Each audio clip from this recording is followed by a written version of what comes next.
أنا أكتر شخص منحوس في الدنيا. ليه يا ابني بتقول كده؟ ظروف حياتي اللي خلتني أقول كده. احكيلي. أحكي لك إيه ولا إيه؟ صدقني أنا نحس.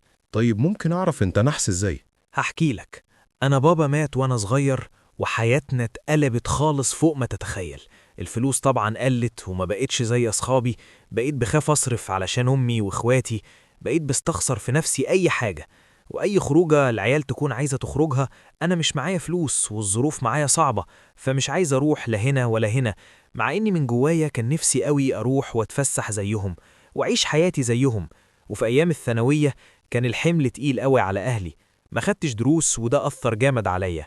ومع إني كنت ذكي قوي بس ما قدرتش أجيب مجموع. وكمان ما قدرتش أدخل الكلية اللي عايزها وحياتي باظت. وانت فاهم طبعا إننا في بلد اللي مش معاه واسطة. الله يكون في عونه. ما كنتش بحضر المحاضرات لأني مش حابب كليتي. وده طبعا خلاني نزلت في الكلية اللي ما حبتهاش أكتر من سنة. بدل ما الكلية كانت 4 سنين خدتهم في 8 سنين. ما أنا كده كده عارف المستقبل زفت وطين على دماغي. ولما اتخرجت كنت بحب بنت. ما قدرتش أجيب أي حاجة من اللي لازمة للجواز وهي جالها ناس جاهزة. طبعا ما استنتش وهتستني ليه؟ ما أنا فاشل. واتجوزت وبقى معاها دلوقتي ولدين ربنا يخليهم لها. ياه، ده أنت فعلا شيلتك تقيلة. لا مش بس كده، ده كده كلام فاضي. استني بقى أقولك التقيلة. إيه التقيلة بقى؟ أنا دخلت الحبس ظلم 6 شهور في قضية ماليش علاقة بيها. إزاي يعني؟ أنا اشتغلت ديليفري وحظي الأسود رحت أوصل أوردر لواحدة ست، فضلت أرن مش بترد.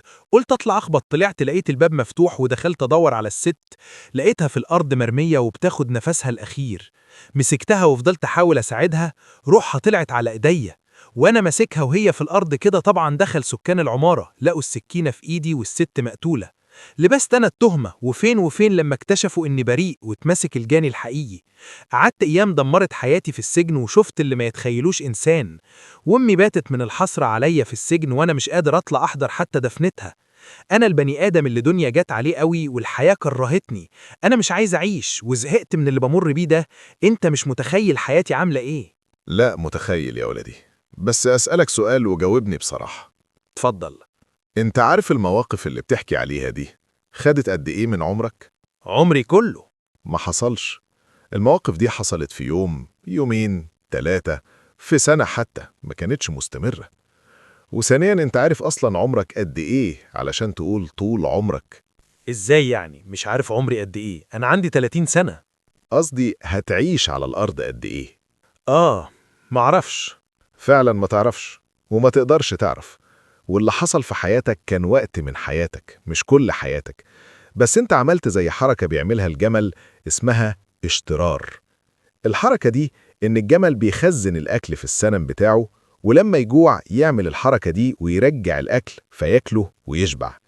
انت عملت اشترار للألم طول حياتك. خزنت موقف واتنين وتلاتة حصلوا في حياتك، وبقيت حياتك فضلت تشتر في الألم المتخزن. وبدل ما تكمل حياتك قلت على نفسك إنك منحوس واستسهلت وقلت أنا عندي مبرر. الألم اللي حصل لي يخليني بقيت حياتي ضحية، وده يبرر لي عدم نجاحي. يا عم حليم ده كلام نظري. يا عم حليم، طيب هحكي لك حكاية بنت، إيه رأيك؟ مرت بظروف غريبة من أول يوم في حياتها. احكي يا عم حليم مع إني عارف اللي هتقوله. ولا عارف ولا حاجة، ولو عارف تبقى بتأكد كلامي إنك مش عايز تنجح وعايز تعيش ضحية باقي حياتك. قول يا عم حليم. بص يا سيدي، البنت دي اتولدت في بيت كله مشاكل أسرية وفي قرية، وكمان الأهل مش متعلمين، والحياة كانت من البداية مش معاها خالص، والدنيا من أول يوم جاية عليها. وكمان كان الأب بخيل، يعني من كله. الحياة كانت مدياها ظهرها بشكل صعب من أول يوم. بس البنت دي حكايتها ما خلصتش كده، ده عاشت مشاكل أسرية بشعة تهد جبل. وشافت الأم المقهورة والمغلوبة على أمرها، والأب العصبي اللي مش بيدي فرصة للتفاهم، وخناقات وناس بتتدخل في حياتهم على الفاضية والمليانة. وتخيل إنها قررت تتعلم، وللأسف ما جابتش مجموع كلية كانت بتحلم بيها. قررت تكمل عادي، وافتغربت علشان تدرس وهي بنت من الصعيد، واشتغلت من وهي 18 سنة علشان ما تحتاجش لحد. وبعد ما كملت دراستها حبت مرة وحصلت مشاكل كبيرة، مع أنها كانت معجبة بالواد وبتحبه، بس حصلت مشاكل بين بيتها وبينه وانفصلوا، وهي مش عارفة هتعمل إيه، والدنيا كلها عليها.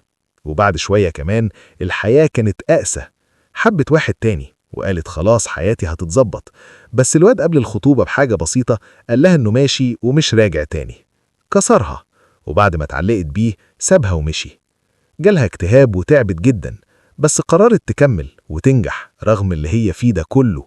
كان كافي إنها تعيش حياتها تندب وبس، لكن هي ما عملتش كده، وسافرت لوحدها القاهرة وهي ما تعرفش حد، وقررت تتعالج من الاكتئاب وما تسيبش نفسها، وفعلا نجحت في ده، وقدرت تشم نفسها شوية، وهوب حبت واحد تاني كان شكله بقى من الشباب الواعية واللي فاهم الحياة. تخيل يطلع مدمن ومش قد تحمل المسؤولية، والبنت هي بنفسها تقرر إن تنفصل عنه، رغم إنها عارفة كويس ألم الانفصال، لكن قالت مستحيل أعمل في عيالي كده، ومش هقبل أكون ضحية في المستقبل. ونزلت تشتغل وبتحاول تثبت نفسها، وبتحاول تنجح رغم اللي مرت بيه ده كله، ولسه بتحاول وبتغير حياتها وبتثبت نفسها كل يوم عن اللي قبله. وعمرك لو قعدت معاها ما هتسمع منها شكوى، بالعكس أحلام عن المستقبل وبتسعى يكون أفضل. عارف الفرق بينك وبينها إيه؟ ايه يا عم حليم؟ ببساطة إنها فهمت إن اللي عدت بيه رغم إنه كان صعب جدا وفوق احتمال البشر، مش معناه إن الحياة بتكرهها، وإن الحياة مش عايزاها، وإن الحياة ضدها، لكن فهمت إن الحياة مش هي اللي بتتحكم فيها، وإنها اللي بتملك اختيار مصيرها، وإن الحياة مش أكتر من إنها بتديها مواقف، وهي اللي بتحدد دورها في المواقف دي هيكون إيه. وما اختارتش دور الضحية، لكن اختارت تكون بطل، بطل بجد، يطلع من الألم ويفكر في اللي جاي، ويسعى إن اللي جاي يكون أحسن. هي ما اختارتش تعلق على حاجة وتقعد تبكي، لكن اختارت تكمل وهي شايفة وبتقول إن اللي مر ده كان مواقف صعبة تهد جبل، بس أنا مكملة علشان اللي جاي ما يكونش أصعب.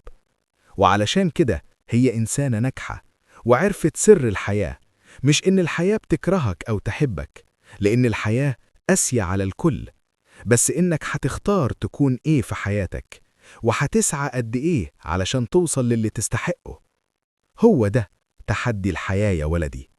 هي مش شايفة نفسها وحشة، ولا شايفة أي حاجة سلبية، هي شايفة نفسها جميلة وتستحق توصل للأجمل، وعلشان كده هي بتنجح وهتنجح، وانت بتفشل وهتفشل. فهمتها يا ولدي ولا لسه محتاج تفهم تاني؟ يا بوي، انت كلامك ده كلام في كلام، واللي زيك ايده في المية الباردة مش في النار زيي. قول زي يا رجول، انا الحياة بتكرهني. صح يا ابني، انت مشكلتك انك اتدلعت وفكرت الحياة دلع مش جد. فكرت الحياة هتجيب لك معلقة دهب وتقولك افتح بقك يا حبيبي، لكن الحياة مش كده. الحياة عايزة اللي يعافر رغم الظروف علشان هو اللي ينجح، مش الظروف اللي مستنيها هي اللي تنجحه. قوم يا ابني، انت الكلام معاك خسارة، لأن اللي زيك مش هيعجبه كلامي. روح دور على حد تعيش عليه دور الضحية ويغذيهولك علشان تحس انك مرتاح. أنا تعبتك بكلامي وانت مفيش فيك فايدة، بوجعك، وانت هتقوم بعدي تدور على حاجة تسكنك وتكمل لرحلتك اللي مليت فيها ولا كأني كلمتك. وحفضل في نظرك اللي مش بيفهمك، لأن مش زيهم بطبطب عليك وبحاول أفوقك علشان تكمل حياتك صح يا ولدي وتعيش صح.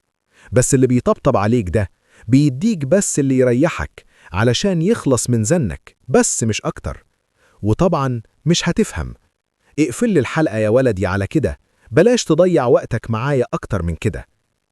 تنويه: القصة مش خيالية بالكامل، والحوار مش من وحي خيالي، هو ما حصلش، بس أبطال القصة ناس حوالينا وكل يوم بنشوفهم وبنسمع عنهم. والناس أصحاب القصص بتاعة النجاح الملهمة كل مرة بتعدي علينا قصصهم، بيعملوا معانا نفس الحوار اللي دار ده بس بأسلوب تاني.